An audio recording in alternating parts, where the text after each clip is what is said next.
Thank you. Good to see you too. Thank you.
All right. Hey, good afternoon, everybody, and sincerely thank you so much for being here. This is an incredible part of what we want to make sure that we do within this organization is discuss what occurs. And you are really the people that can deliver that message. So in all sincerity, thank you very much and good afternoon. We are here today because of a very serious incident. A man lost his life. One of our officers was placed in a dangerous and fast-moving situation. And our community, rightfully, has questions. Here are the facts as we know them at this time. A solo traffic officer attempted to stop a vehicle for a traffic violation and possibly DUI. He was actually working a driving under the influence task force for the Labor Day weekend. A driver that he identified as speeding or possibly involved in their DUI. And again, we're still going to have those facts get developed through interviews and investigations that's still yet to come. And like I said, this is a very early part of this investigation, but I want to give as much factual and specific information as possible. So the driver fled, and after he fled, the officer followed him, activated his emergency equipment. The driver continued to drive, and ultimately he rear-ended another vehicle, which caused him to cross into a medium, and then he struck an additional vehicle. After the crash, the suspect refused to exit or listen to the officer's commands to stay in the vehicle and show his hands. The suspect got out of the car. He kept his hands down by his side, and he started to walk up towards the sidewalk. As he walked towards the sidewalk, he made a tossing motion and subsequently threw a handgun. After tossing the handgun, he then began walking back towards the officer, even though the officer had ordered him multiple times to stop. At one point, he incited other officers on scene, other individuals on scene, not officers, other individuals that were surrounding the officers, surrounding the location, who started to show up based upon the traffic collision.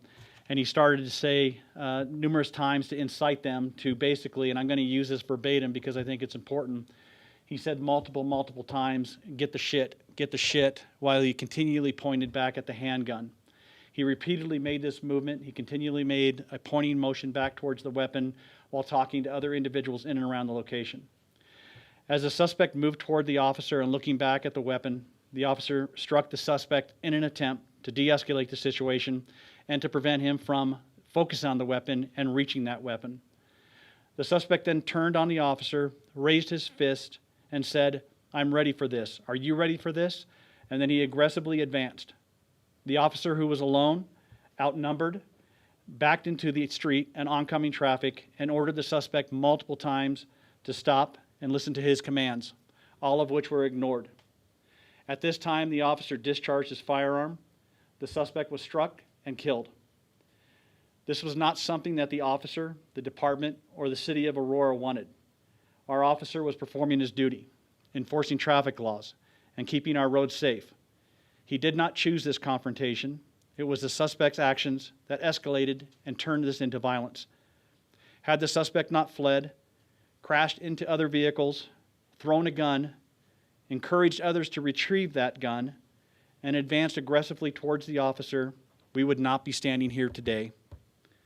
It's always easy to second-guess an officer after the fact. But in the moment, faced with an armed and aggressive individual who created the danger, he gave commands, he tried to intervene without deadly force, but the suspect chose, and choices left him with no other safe alternative. We must also be clear about officer safety. An officer is not paid to get injured or beaten in the middle of a street. Their duty is to protect themselves and the public so that they can continue to serve. In this case, had the officer been incapacitated, the consequences for him and for others in the area could have been devastating. Our Constitution, under the Fourth Amendment, requires that an officer use force be judged by the reasonableness of the moment, not by hindsight. Based on his actions and the initial briefing, it appears the officer believed he faced an imminent threat of death or serious injury, and he acted. We also understand, and I do understand this without question, the broader context of what we are discussing today. The suspect was a black male. Aurora is presently and remains under a consent decree designed specifically to address bias and force issues. We know that trust is fragile without question, and we take that incredibly, incredibly serious. That is why this case will be investigated thoroughly, independently, and transparently. Body-worn camera video, closed-circuit TV, and independent witness cell phones, witness statements, forensic evidence will all be reviewed, and that review will be done consistent with state law. We will release this video, all this video, when permitted. This was a tragic incident. A life was lost. An officer was forced to make a split-second decision that no one wanted. But the suspect's actions created this danger, and our officers responded to survive and to protect others. Our commitment is simple. We will uncover the truth. We will support our officers and this department through the due process, and we will respect the community's concerns with openness and accountability. What I'm going to do now is, again, I'm trying to get as much factual information as absolutely possible and what we can legally release. And I mean that sincerely. There are some things right now that we cannot release. We do not have the officer's statement yet. He has not given that statement. So we are going off of witness information. We cannot release the body-worn video yet until the family sees it. The family has not witnessed that or reviewed that video. So what we can do is give you as much contextual information that's factual, that's real, and that hopefully will demonstrate what occurred on that evening.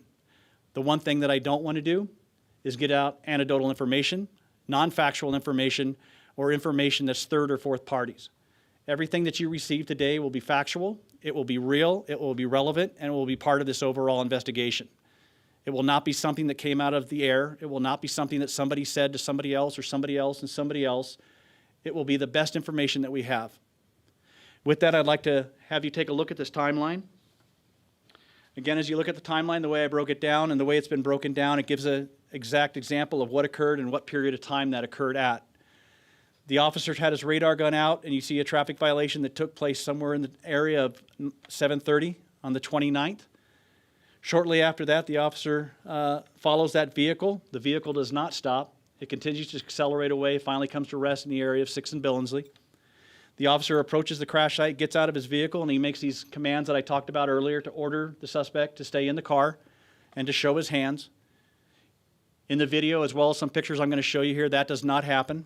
The suspect comes out of the car, he conceals one of his hands, and you can see it right there after what the officer told him to do. You can also see the damage of the car beforehand, and then where he struck the car, and then the other vehicle involved. You go to the next slide. The officer attempts to grab the individual because at this point, from what we know, and again, we are still navigating this and we are still waiting for the officer's interview to occur, but at this point, we hear conversations regarding a gun. The individual in the yellow shirt, our suspect, has a gun down to his side on his right side with his right arm lowered. The officer attempts to stop him and to tackle him, which is unsuccessful. Next slide. The suspect in the yellow shirt then, with the handgun that was in his right hand, he makes a tossing motion and he throws that handgun into a grassy area. Our officer alone by himself without any additional support, with any additional backup. And now also I think it's important to add in at this point, the suspect's son, adult son, he was driving behind the suspect in another car. He also is now on scene and he's also behind our officer and he's screaming and shouting at the same time.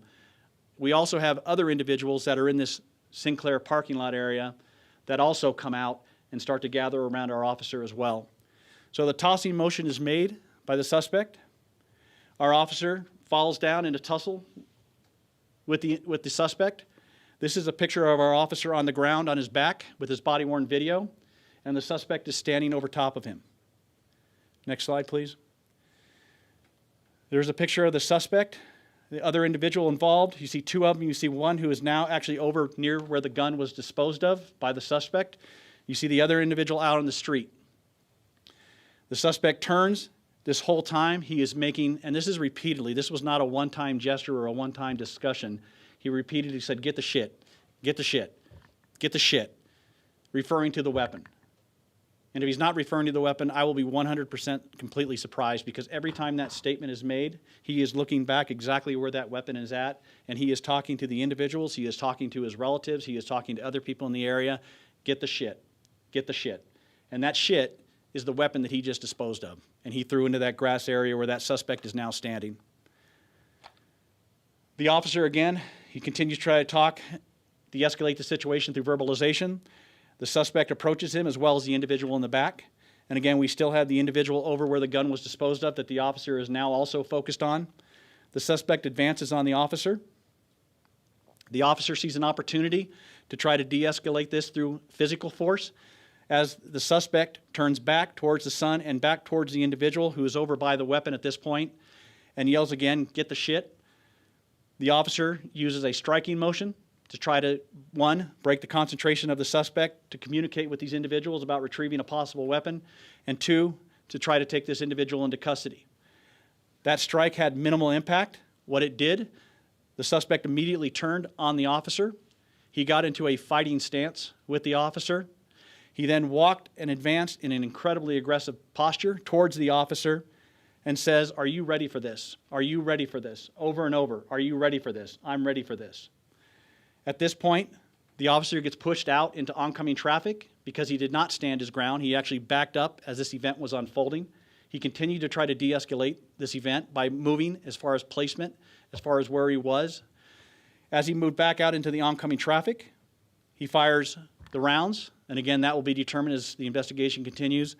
The suspect falls to the ground, and he dies. This is a picture of the weapon. And I hope that you could tell from where I was pointing out where that one individual was. This is their conics boxes or their electrical boxes. The weapon is located right there where you see the marker, and that is the weapon itself.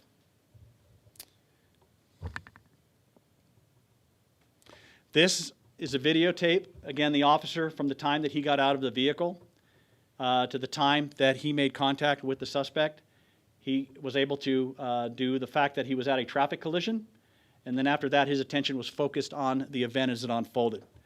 And I want to play this video or this sound clip from communications because what we had, another officer, that's okay, Another officer who was on scene, not on scene at the event, but in the area, when he heard of the traffic collision, he was able to pull up the camera of the flock system in the area. He was able to watch that video, and he immediately kind of understood the perilous situation that the officer was involved with, and that is the communication. Another thing that you don't see in here, but you will see as the investigation continues to unfold, this officer in many, many ways used de-escalation tactics. This officer in the video that I was able to observe, which cannot be released yet, and also in a mesh camera that was up. A mesh camera is basically the flock system, or the cameras that are up on light poles in different places throughout the city. It shows the officer struggling to, one, try to get his baton while carrying his gun as the suspect is aggressively approaching him, pushing him back up.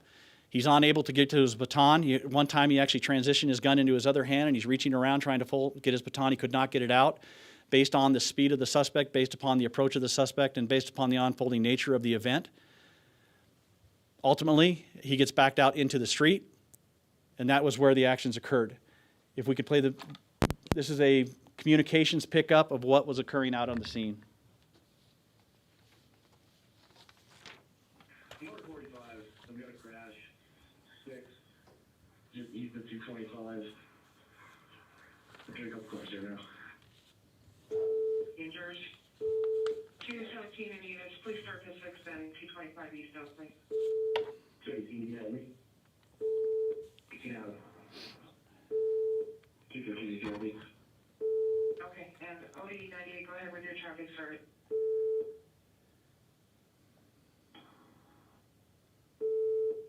Bus 25 on channel 2, your officer in the crash is only one of gunpoint. Your car's emergent.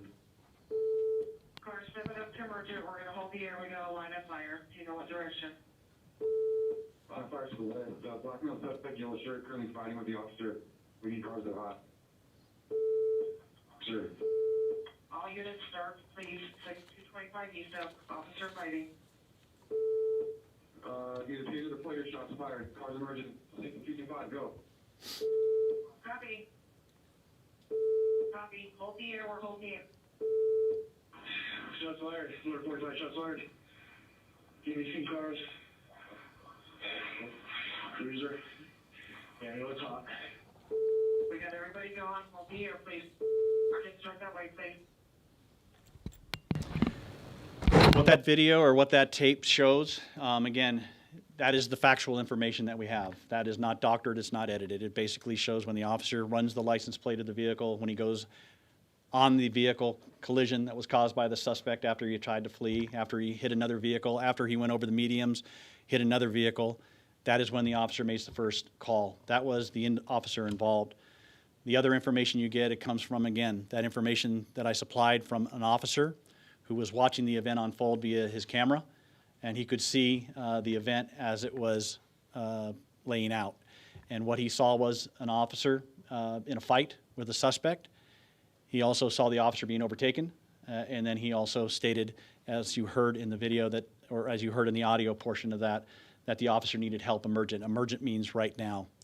After that short period of time, you then hear the officer himself come on the air and say that shots were in fact fired. The one thing that I want to also kind of bring out on this too, and again, so much more is going to be as the investigation unfolds, is the timeline of this. This isn't something that unfolded over an hour, a half hour. Basically from contact to conclusion, you're looking at probably a 2 to 3 minute span of time. All of that occurring.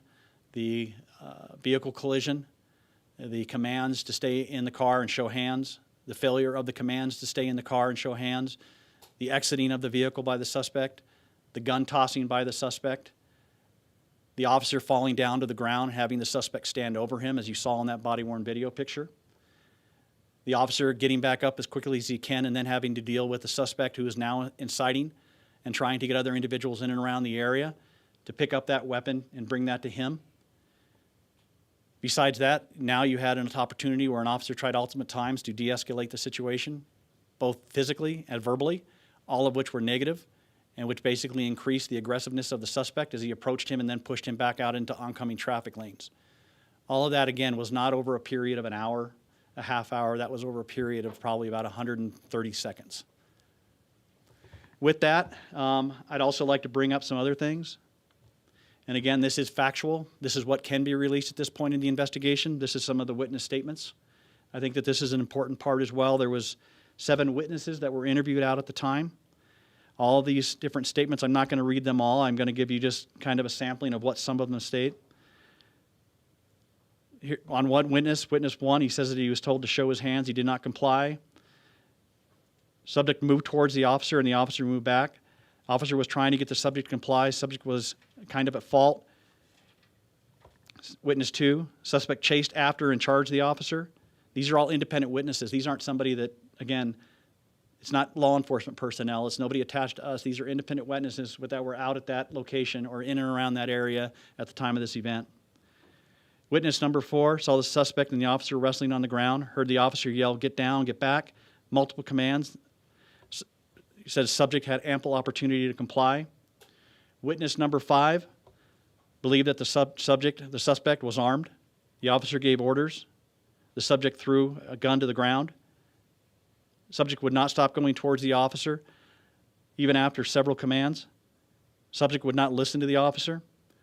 Witness number 6, the subject was armed, or the suspect was armed, with a black handgun, and which was dropped in the struggle. Officer attempted to de-escalate the situation before discharging his weapon. Again, these are witness statements.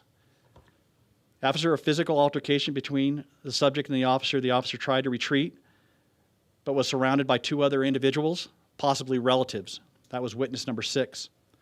Witness number 7 heard the subject's son say his dad was driving crazy and crashed, and he tossed his gun.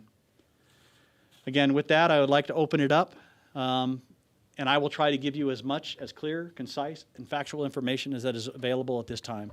Sir. Chief, I was able to speak to some of the family and friends of the person who was killed here, and one of the questions that came up in that conversation was, why were less lethal options not used? The family friends seem to think that you guys made it seem like there were so many people with him, but that it was only his son nearby. You talked about de-escalation tactics, but you're saying why weren't less lethal options not used? And I'm going to counter that because less lethal options were used. De-escalation was used. De-escalation doesn't come in the form of just a device or a mechanism. It comes in the force of space. It comes in the presence of time. It comes in the aspect of communication. It comes in the aspect of, again, giving up ground, repositioning. It comes in the aspect of physical force. That is a part of de-escalation. I know people think de-escalation, they're thinking OC spray, which is a spray that gets in your eyes, or they're thinking a less lethal tool like a beanbag round or a 40 round which shoots out a rubber bullet. De-escalation also comes in the form of everything that I talked about, and all of those things were used. And again, there's going to be more in the investigation that we have to find, but when you see an officer that's verbalizing, that is de-escalation. When you see an officer who is getting space away from an individual that is aggressive and proactively charging at him, that is de-escalation. When you see an officer who is struggling to get into his baton, which is a de-escalation tool, but he was unable to get to that tool based upon the aggressive behavior of the suspect charging at him, that is de-escalation. When you see an officer use a punch to try to stop somebody from inciting other people in and around a weapon, that is de-escalation. When you see an officer back out, away, and reposition, or basically retreat into the middle of an intersection, a 6-way highway where vehicles are at speeds of 50 miles an hour, that is a de-escalation. The one thing that I think is really important when you think of de-escalation is it's a 2-way street. It's not only the officer that's involved in the de-escalation process, it's also the suspect and how he responds and how he reacts to it. On all of these de-escalation opportunities that were given to that suspect, he did not respond productively. He responded in actually the opposite way. He got more aggressive. There have been claims on social media alleging the identity of the officer involved in this and a potential disciplinary record that he may have. When can we expect to learn more about the officer involved in this shooting? Right now, I'm not going to release his name, and I'm going to tell you why. Again, he has not been interviewed yet. There is also, again, we have an intelligence group that looks at social media posts. There is threats on him and his family as well. Matter of fact, we had specific threats on his family, said let's make them pay. That is one of the reasons we are not. He did have a use of force issues. He did have, not issues, but he had prior use of forces. He also had personnel complaints, but there was nothing of major issue that we know at this point. This is at least the second time in recent months that an officer has approached a suspect alone, got into some sort of physical fight with them, and then felt that their life was in danger and used lethal force. Are there any types of maybe like changes or protocol lessons that could be learned here? I think, and honestly, every event is a lesson learned. Every event you realize, okay, what could we do better? What could we do different? Based on how we deploy, again, trying to get coverage to a very large city based upon our resources that we have, we deploy one-person vehicles. On that last one that you talked about, again, due to the length of the area where it was, we ended up modifying that and we put 2 people into a car in certain areas. That was not the case on this event. That is something that we would love to see change. I would love to see 2 persons in every vehicle. Right now, with staffing concerns, with our calls for service, we don't have that opportunity. And there's one thing that I have to bring back into clarity. Again, this was a tragedy and this impacted individuals without question, and there is no question to that. But this and our service is not an isolated event. Last year, again, I want to bring this up, last year in '24, we responded to 257,053 calls for service. That's 257,000 calls for service. Year to date right now, we have responded to 151,000 calls for service. This is a tragedy, but there's a lot of other calls where officers are performing their duties, where they're utilizing resources, where they're using the tactics to effectively achieve what they need to do. As a matter of fact, right now, year to date, you mentioned other shootings. We are at 3 shootings, 3 officer-involved shootings right now, year to date. 3.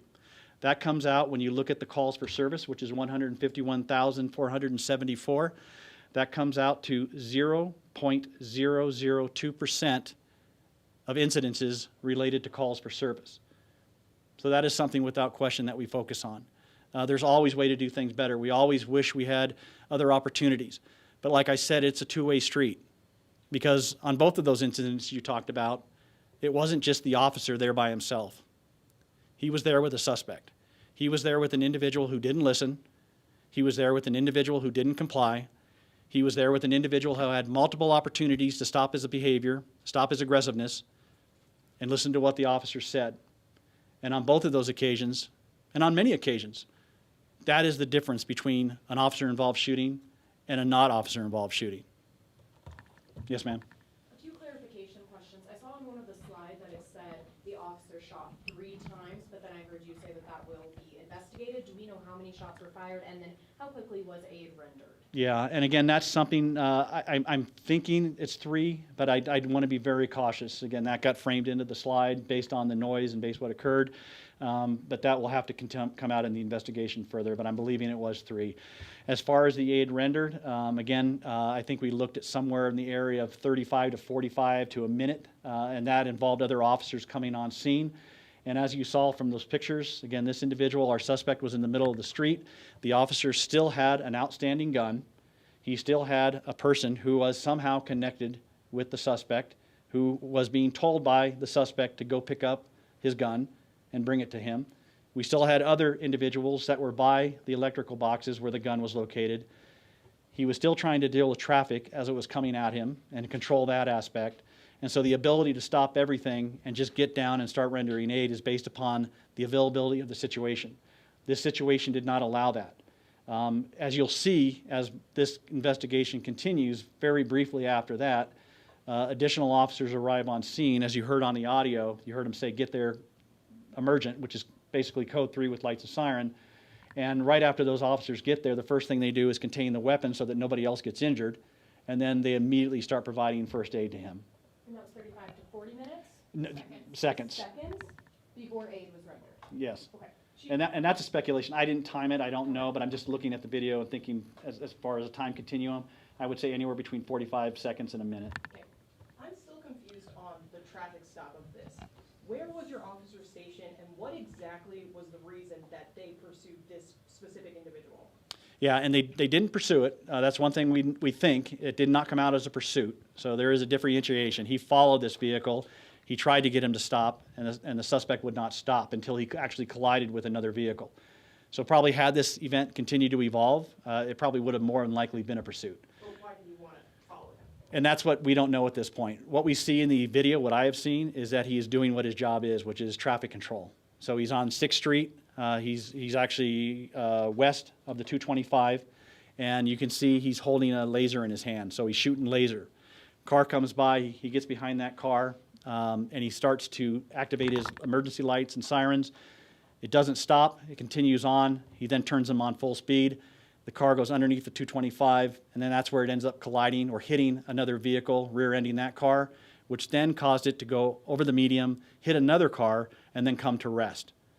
That is the process. What the exact violation was, we will have to find that out as he gets involved in his interview, which is upcoming.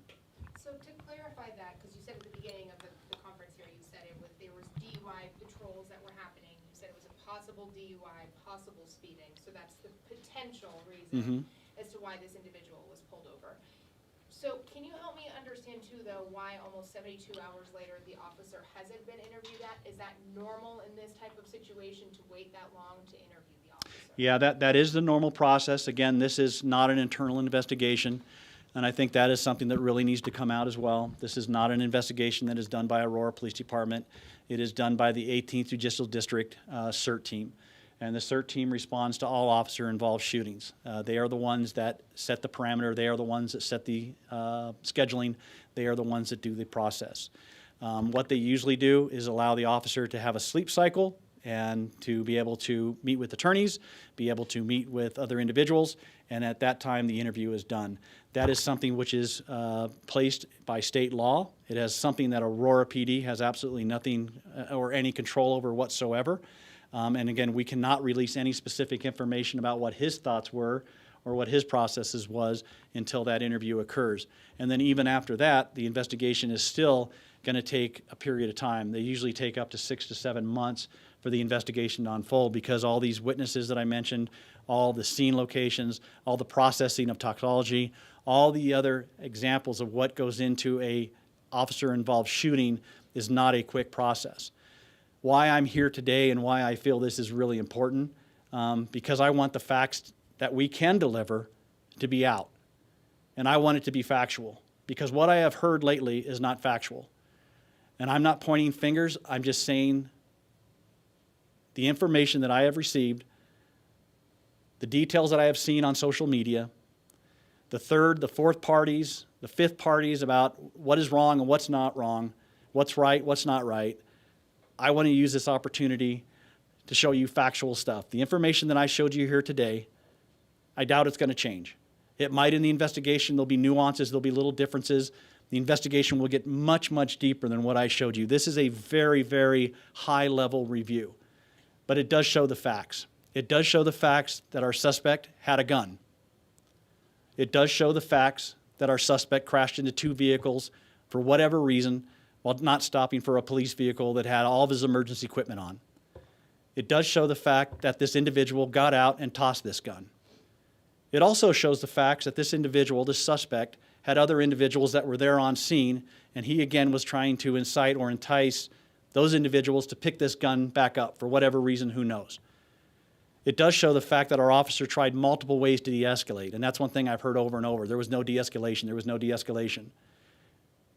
And there was. And again, these subject matter experts that are out there and saying this, I want there to be factual details. Because I don't know where they're getting their expertise from. I don't know where they're getting their information from. It also showed the fact that this individual charged our officer, again, out into a middle of an intersection. Those are the facts that we know now. What could change, what could evolve, we will find out. Sir? You have a lot of experience and a lot of training. A lot of people at home don't. What's one thing you wish they knew about this situation and these types of situations that you could convey to the people of Aurora? Again, I think the most important thing is the fluid nature of this, and the fact that had the suspect listened to the officer, had the fact that the suspect maybe would have pulled over when he first saw the red lights, he probably would have driven away with a ticket and nothing else. Had the fact that he not gotten out and thrown a gun, there probably wouldn't have been the event that we unfortunately are here discussing today. Had he not attacked an officer, it's probably very likely that we would not be here today either. There are so many opportunities that had there been other options taken by individuals involved, and I'm going to put the onus back on the suspect as well. This is not, like I said, this is not a one-person event. The officer give directions, and the individual involved in this, he's had prior law enforcement contacts. So he understands the relationship. He understands that conversation. And for whatever reason, for this particular time, he wanted to make a very clear decision that he wasn't going to hear to any of it. And that to me is sad. It makes me upset that I'm standing up here talking about this. I wish that we weren't. I wish he would have gotten his ticket. I wish he would have pulled over and stopped. But again, I'm not in his mind. I don't know what he was thinking. I don't know why he felt that was a time to do what he did. I don't know a lot about what's going to go on. But what I can say is the investigation will. And the investigation will give information that we don't have right now. I don't have information specifically about what the thought process was, what is going to be captured in his vehicle, what's going to be captured in his body or his system. I don't have toxology reports. I don't have autopsy reports. I don't have those things, but that will evolve. And that's what I really ask people to understand, is that this is not an event that can be wrapped up into a quick little bundle and moved on in a 24-hour period. And if you are thinking it can, then you're going off of misinformation. You're going off of unfactual details. And again, the facts need to come out on this event, and the community needs to be aware, and we, as a department, will strive to make sure that this community is aware. So that's what I would really stress. Sir? Technical question, Chief. Pursuit versus stopping the car with lights and sirens, is there a technical threshold when you describe something as a pursuit versus a traffic stop? Yes, there is. There's basically when the officer declares it as a pursuit.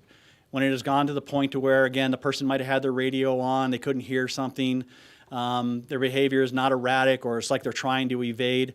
That could be, hey, I had to light them up a couple of times, turn on my lights and siren. Finally, that person looked in his rearview mirror and said, okay, I get it. A pursuit would be where it transitions beyond that point, to where the person is making overt attempts to escape, to elude, to avoid, to get away. I think we were right at the border based upon what I looked at on this video. Again, there was a long period of time that the officer was behind him. There was a long period of time he used his lights and siren. I don't know what would have, again, I don't know. I'm not going to speculate on that. But I know the only thing that stopped him was the fact that he collided into another vehicle. And luckily, nobody else was harmed. Do you know, you said the officer was running a speed gun, a radar gun, is Yes. that right? Do you know the speed that the suspect was driving? I don't have that now, and that's going to have to come out in the investigation and the interview with the officer. Yes? In the screenshots you were sharing, you said there was the point where the officer was lying on the ground. And I'm sorry if I missed this in your explanation. Can you explain how the officer ended up on the ground? Did he trip? Was he pushed? Yeah, I can give, again, cursory information. As the suspect exited the vehicle, he had his right arm down by his side with the handgun in his hand. He tossed the gun. Our officer grabbed him by the back as he was making this toss-in motion. There was some type of tussle. I don't know the total amount of it.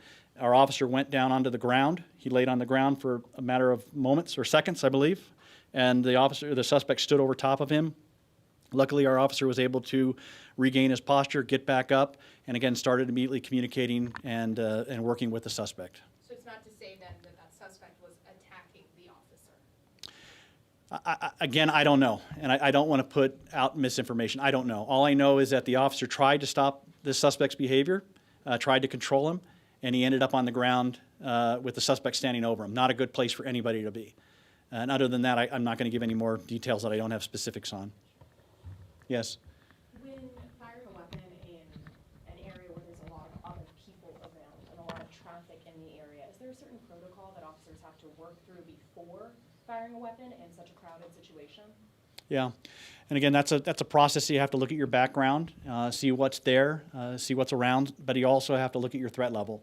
You have to look, are we at a point of deadly force? Because that's what it is. Are we at a point to where I have no other options? And so again, I hope that will come out. Again, I don't want to speculate, but I'm sure the officer, hopefully he'll articulate out what he saw, what he didn't see. Hopefully he'll articulate out why he did what he did, and that's what we are looking for. This, again, I'm not going to get into that because this is still a very, very high level. I just wanted to show the facts of what we know so far. Really quick, just kind of going off of that, I know you mentioned that the officer was outnumbered based on the suspect and potential family also on the scene, but at the end of the day, officer had a weapon and this man did not. Yes, maybe he may have been calling for someone to go get it, but in that moment, he did not have a weapon in his hand, though he was giving off an aggressive stance. Yeah. So what truly led up to this shooting that he had to use deadly force? Yeah, and I think that's really an important part. It's important to understand that even after the suspect discarded the weapon, the threat to the officer and the public didn't just disappear. Just because there's not a weapon there, again, there was aggression throughout the contact of this. We had an officer that got pushed out in the middle of a 6-lane roadway. There was still discussions going on. There was still a fight going on. There was so many things, again, that I just cannot get into until the officer does his interview. But just because that weapon is discarded doesn't mean that it's still not a deadly force situation. And when I said that initially earlier, I meant that. Our officers don't get paid to get beat. Our officers don't get paid to become unconscious in the middle of an intersection. Our officers are there to serve people. And even without that weapon, based upon this suspect's behavior, based upon the options that he tried, and all failed based upon the actions of the individual involved on the other side of those attempts, there's still a threat. That is not normal behavior. That is not behavior, again, out of the 450,000 some residents in the city of Aurora. That is not normal behavior. To throw a gun at an officer, to crash into other cars, to attack officers, not to listen to what they say, that is not normal behavior, and it can't be normalized.